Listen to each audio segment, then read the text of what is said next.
Hey, what's up, spooky fam? I'm in my teenage bedroom here, but I themed the bedroom to be 90s themed because today's review is for Fear Street Part 1, 1994.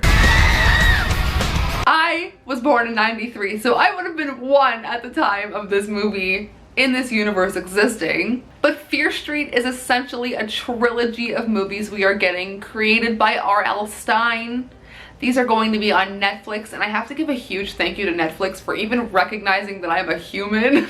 So last night I watched Fear Street Part 1, 1994, and it was so pleasantly incredible. Before I get into too much about the movie, let's talk a little bit about Fear Street, and specifically about 1994. The Fear Street trilogy essentially follows Shadyside's sinister history through a nightmare that is 300 years in the making. So today we're talking about 1994, like I have said multiple times. I absolutely cannot believe I'm coming on camera with zit cream on my face, but whatever. Hello. Today is June 28th. I am about to screen Fear Street Part 1 early to review for you guys. I am really excited. I really hope this is interesting, intriguing, gory, and a good story.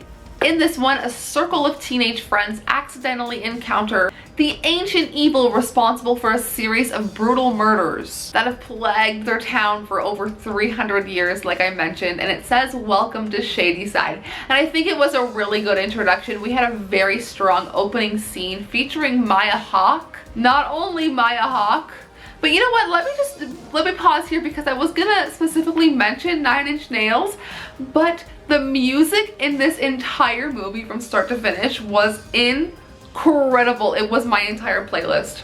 They're starting by playing Closer by 9 Inch Nails and I'm wearing a 9 Inch Nails shirt. I'm already obsessed. 9 Inch Nails, garbage. What? This is amazing. This feels so, this is I am thriving here. Breathe out, breathe in. Insane in the membrane. Insane, got no brain. A creep. I'm a weirdo. Skeleton in my That was more human than human. I know Rob Zombie anywhere. More human than human. They're ending the movie with more human than human. I'm upset. I may have gotten a little too excited. So Fear Street 1994 was a solid story that gave us little Easter eggs for what we can expect for the next 2 movies, 1978 and 1666. I love that we're going back in time to get the full story. So I thought that it might be a little bit cheesy. I wasn't expecting too much, but we had so many positives in this movie. From LGBT representation to the non-conventional short king getting the girl. All the characters were kind of not who you think they would be, and I think it was really awesome because we got so much genuine representation in this movie. Not only that, we got some pretty good, a few good scares, some really juicy, amazing gore. I'm not gonna like spoil too much, but let me tell you, I'm always here for a good head smash, a good head destroying. This movie had a good head, spoiler alert, a head shredding, and I loved it. I might have, that was the point where I got too excited.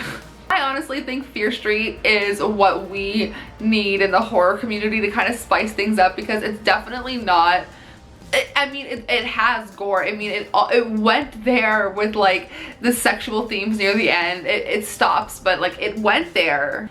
It has everything that you'd want from a good horror movie, even a little bit of kind of cheesy CGI, but it had everything that you would want in a good horror movie. It had a pretty decent runtime. It was a really fun watch. I was excited all the way through. The characters were likable, and I had a really fun time with it, so I really hope that you guys have a fun time with Fear Street 1994. Okay, can we just talk about how the ending, the preview for 19. I'm gonna get copyrighted. Whatever. The preview for the next movie looks so incredible. I cannot wait. Max from Stranger Things is in it, which is Sadie. I forget her last name. And Gillian Jacobs. I could tell her voice anywhere. The little voice when she called. Holy crap, this movie was so good. This movie was so much better than I expected. I cannot wait to see what they do for the next two. Oh my goodness. I also really appreciate that this cast, to me, was full of unknown actors aside from Maya Hawke, but she, you know what? I'm not gonna say anything because she was a good actress in this movie. But yeah, the fact that it did have mostly unknowns kind of sold the story more for me. Do I have to mention they had a fantastic... The fact that the movie opened with Closer by 9 Inch Nails, which happens to be one of my very favorite songs of all time, playing Closer by 9 Inch Nails and I'm wearing a 9 Inch Nails shirt, and then closed with More Human Than Human by White Zombie, and I literally named myself after a Rob Zombie song, so like, do I have to say more? More human than... But as I am uploading this, Fear Street comes out today, July 2nd, 2021. If you've seen the movie, if you've watched it by now and just come to see someone else's thoughts on the movie, please go ahead and let me know your thoughts down below. If you enjoyed this video, please give it a thumbs up, subscribe for more. Go ahead and check out my main channel for reaction videos. You guys, when we get to the 1978 video, you're gonna see a whole different background, so I hope you're excited for that. Let me give you a full visual of today's outfit. I'm really channeling my main character in The Craft, me. I'm just kidding. But I kind of wanted to just style everything themed for the years that we are talking about. I thought it would be really cool, so that's why I've got a little bit of a 90s backdrop. My records here, everything, it should feel era appropriate. Anyways, thank you for watching. Thanks for hanging out. I hope that you enjoyed. Thank you once again, Netflix, for recognizing that I am a being on the internet. And I will see you in my next video. Sayonara, Spooky fam.